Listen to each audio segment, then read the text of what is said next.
নাটকীয় ভাবে মানে ভিডিও করা শুরু করছে।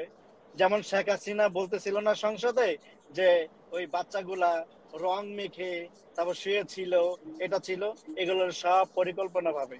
আসলে কিন্তু ওইখানে মানুষ মারা গিয়েছিল। রাত 10টা বাজে সৈয়দ আশরাফ বলছে যে আমরা এখন অ্যাকশনে যাব, আমরা এই কথাগুলো শুনতে পাচ্ছিলাম। তো এরপরে আধা ঘন্টার মধ্যে সেখানে ম্যাসাকার শুরু হয়েছে।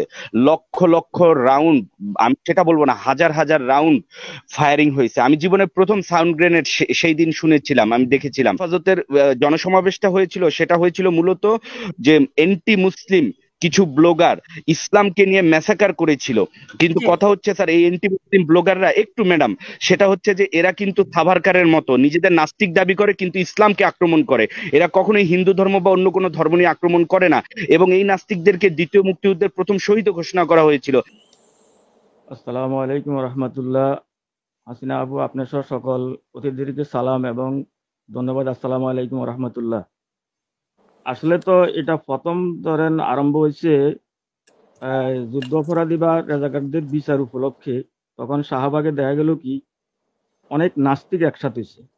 তো এখানে আপনারা মনে কিছু নেবেন না, একটা কথা, তখন আমাদের দেশের মধ্যে একটা জিনিসের শর্ট পড়ে গেছিল, ডাক্তারখানা ওই জিনিসটা পাওয়া যেত না। ওটা সব জিনিস আমাদের এই ইয়েতে ব্যবহার করছে। তো দেখা গেল কি এটাকে কেন্দ্র করে হেফাজত রাস্তায় নামলো। তো হেফাজতে রাস্তায় নামার পরে দেখা গেল কি হেফাজতের যে অত্যাচার, যে নির্যাতন করছে, এরপরে নির্যাতন করার পরে হেফাজতের আবার করলো কি আমন্ত্রণ করলো। তো আমন্ত্রণ করার ফলে তাদেরকে কিছু দিছে, ধরায় দিছে, যেমন জমি দিছে, টাকা দিছে। তো আমি এখানে একটা কথা বলতে চাই, হাসিনা আপু, যখন আল্লাহ পাক হযরত আদম আলাইহিস সালামকে সৃষ্টি করে, তো সৃষ্টি করার সময় আপনার এই শয়তানকে বলছিল যে হযরত আদমকে সিজদা করার জন্য। তখন হযরত আদমকে শয়তান সিজদা করে নাই। তো সিজদা না করার কারণে দেখা গেছে কি আল্লাহ পাক শয়তানকে, তখন তো সে ফেরেশতা ছিল, তখন তারে মানে ওইখান থেকে বাইর করে দিছে। তখন বাইর করা দিবার পরে শয়তানে আল্লাহর কাছে একটা ফরিয়াদ করছে যে আল্লাহ, আপনার কাছে আমার ফরিয়াদ। বলে কি ফরিয়াদ? বলে যে ফরিয়াদ হলো আপনার কাছে আমি 3টা দাবি করব।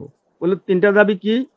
বলে যে আপনি তো আমাকে হাজার হাজার বছর আগে আমাকে বানাইছেন, আমি আপনার অনেক আবাদত করছি, তো আমার এই আবাদতের বিনিময়ে আমি আপনার কাছে কিছু চাবো। আল্লাহকে বলছে আর কি। তো আল্লাহ বলছে যে তুমি কি চাইবা? তো বলে যে প্রথম আপনি যে আদম বানাইছেন, এই আদম কত বছর পর্যন্ত দুনিয়াতে থাকবে? বলে যে কেয়ামত পর্যন্ত দুনিয়াতে থাকবে। বলে যে আমার কেয়ামত পর্যন্ত আমাকে হায়াত দিতে হবে। তখন আল্লাহ বললো যে আচ্ছা আমি মানলাম। দ্বিতীয়টা কি? বলে দ্বিতীয়টা হলো আমাকে এই আপনি ইয়ে করবেন যে আমি যে মানুষের সাথে মিশবো, তো মিশার পরে দেখা গেছে আমাকে হত্যা করব। তো আমাকে যেন হত্যা করতে না পারে, আমাকে বাঁচার একটা সুবিধা করে দিতে হবে। আমি যেন মানুষরূপী শয়তান রূপী না হয়ে আমি মানুষ রূপী হইতে পারি। তখন আল্লাহ বললো কি আমি এটাও কবুল, আপু এতো আমি এটাও কবুল করলাম। তারপরে বললো কি 3 নম্বর বললো যে আপনি তো যদি নাকি এরা আমার শয়তানির কারণে এরা গুমরাহি পথ অবলম্বন করবে, তখন তো আপনি এদের খোরাক বন্ধ করে দিবেন, কারণ রিজিক তো আপনার হাতে, আপনি এদের রিজিকটা বন্ধ করবেন না। আল্লাহ করলো আমি এটাও মানে নিলাম। এখন মূল কারণ হলো কি দেশের মাধ্যমে এখন বর্তমান যেটা চলছে বা যে লাইন চালাইতেছে, এই লাইন তো ধরেন এদের ঘাড়ে পুরা শয়তান, এরা শয়তানকে অনুসরণ করি এরা চলে গেছে। অসংখ্য ধন্যবাদ আপনাকে। কথা তো শেষ করতে পারিনি আপু। না, আপনি এখন এইভাবে বললে তো হবে না, আপনি আপনার মূল পয়েন্টে আসেন। হ্যাঁ, আমার মূল পয়েন্ট হলো কি, এখন সরকার যেভাবে সরকার তো ক্ষমতায় আছে, এখন আপনি যদি বলেন বলেন তাহলে তো আমার মূল পয়েন্টটা হলো কি, জাহিদ ইসলাম, আপনার প্রশ্ন বা মতামত প্লিজ। আপনারা একটা প্রোগ্রামে আপনারা কথা বলছেন, সেভাবে সেটা মাথায় রেখে আপনাদের কথা বলতে হবে। এখন আপনারা যা ইচ্ছা তা নিজেরা আলোচনা করতে পারেন, কিন্তু প্রোগ্রামে এসে নিশ্চয়ই আপনারা মানে অনেক কিছুই বলতে পারেন না। জি জাহিদ ভাই। আসসালামু আলাইকুম সবাইকে, অসংখ্য ধন্যবাদ হাসিনা আপা আপনাকে। আমি 100% agree with barrister Zillur Rahman স্যারের সাথে। আর আমি একটু অ্যাড করতে চাই সেটার ভিতরে। আমি পুরো কথাটা শুনতে পাইনি স্যারের, বাট আমি লাস্ট যেটা শুনছি, যখন শাপলা চত্বরে যেই ঘটনাগুলো হচ্ছিল আপা, আপনি খেয়াল করে দেখবেন তখন কিন্তু এটা পরিকল্পনা ভাবে হয়েছে। কারণ তখন আপনার যত প্রিন্ট মিডিয়া ছিল আপনি দেখবেন তারা কিন্তু লম্বা একটা সময় কিন্তু বন্ধ ছিল, কোনো প্রিন্ট মিডিয়া তখন একদম পুরো ইন্টারনেট পুরো বন্ধ করে দিয়েছিল। তো দেওয়ার পরে পরে তারা মানে ৩-৪ ঘন্টা পরে হয়তো বা আবার অন হয়েছে। অন হওয়ার পরে তারা নাটকীয় ভাবে মানে ভিডিও করা শুরু করছে। যেমন শেখ হাসিনা বলতেছিল না সংসদে যে ওই বাচ্চাগুলা রং মেখে তারপর শুয়েছিল, এটা ছিল, এগুলোর সব পরিকল্পনা ভাবে। আসলে কিন্তু ওখানে মানুষ মারা গিয়েছিল, কিন্তু সে বলতে চাচ্ছিল যে এখানে নাকি বাচ্চারা এই লাইক রং মেখে তারা শুয়েছিল। তো এগুলার বিচার একদিন হবে ইনশাল্লাহ। আপনি যখন মুসলিমের উপরে করবেন না, আল্লাহ এই জন্য তো বাংলাদেশে যে এই যে গজব, কিসের জন্য? এইসবের জন্যই। সব জায়গায় সবকিছুতে হাত দিতে হয় না। ওই আল্লাহর পরে রাসূলের পরে যেই এই হুজুররা আছে বা আমাদের ইসলামিক ধার্মিক যারা আছে তাদের সাথে তাদেরকে লাঞ্ছিত করলে জীবনের সম্মানী ভাবে থাকতে পারবে না দুনিয়াতে কেউ। সো আমি আপনার সাথে আর কি একটু কি স্যারের সাথে অ্যাড করার জন্য আর কি অসংখ্য বলবো। ধন্যবাদ আপনাকে আমাদের সাথে যুক্ত আসসালামু হওয়ার আলাইকুম। জন্য। ইশতিয়াক আহমেদ, আপনার প্রশ্ন বা মতামত প্লিজ। মাইক্রোফোনটা অন করবেন, আপনার ক্যামেরা অন করবেন। জি।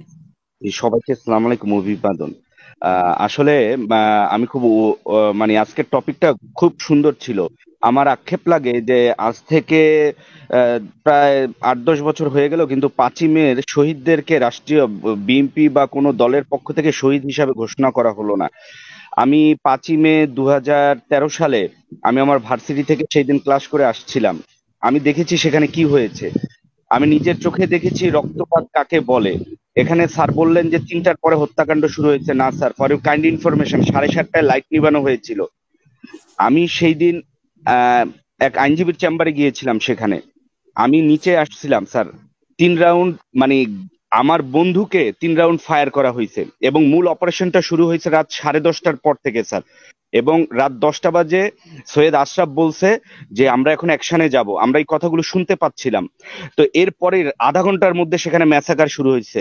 লক্ষ লক্ষ রাউন্ড, আমি সেটা বলবো না, হাজার হাজার রাউন্ড ফায়ারিং হয়েছে। আমি জীবনে প্রথম সাউন্ড গ্রেনেড সেই দিন শুনেছিলাম, আমি দেখেছিলাম।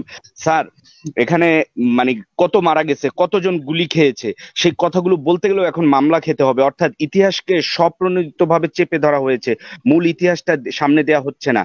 আজকে যারা মানে এই যে বলে যে কতজন মারা গেছে কতজন মারা যায় নাই, স্যার সেই জায়গায় নেট বন্ধ করা হয়েছিল কেন? লাইটগুলো কেন বন্ধ করে রাখা হয়েছিল?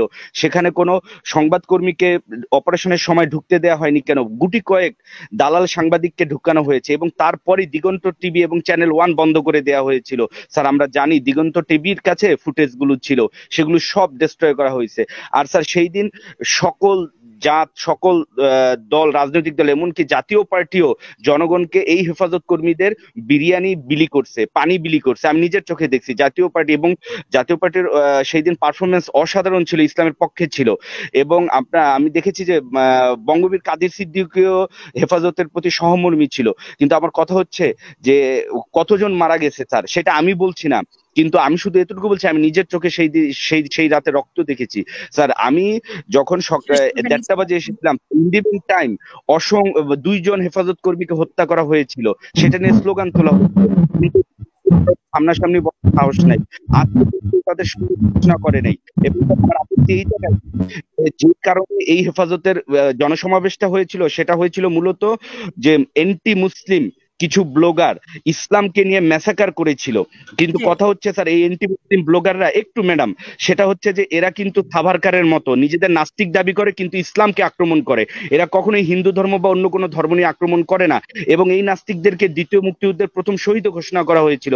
আপনি যদি অভিজিৎ রায়কে দেখেন, তিনি কিন্তু শুধু ইসলামকে গালাগালি করে। আপনি যে কোনো নাস্তিককে দেখবেন, তারা দে ক্লেম টু বি নাস্তিক, কিন্তু তারা কখনো অন্য ধর্মকে গালাগালি করে না। এখানে একটা ব্লাসফেমি আইন চাওয়া হয়েছিল, কিন্তু সেটা এখনো করা হয়নি। কিন্তু আজকে যে আইনটা করা হয়েছে তার মাধ্যমে মোহাম্মদ সাল্লাল্লাহু আলাইহি সাল্লামকে গালি দিলে 10 বছরের সাজা, আর এক বিশেষ ব্যক্তিকে গালি দিলে 14 বছরের সাজা। আসল কথা হচ্ছে স্যার আমাদের মুসলমানদেরকে দাবিয়ে রাখা, লাঞ্ছিত করার একটা দীর্ঘ সুযোগ দেওয়া হয়েছে এবং আমরা কোনো বিচারও পাইনি। অসংখ্য ধন্যবাদ ইশতিয়াক।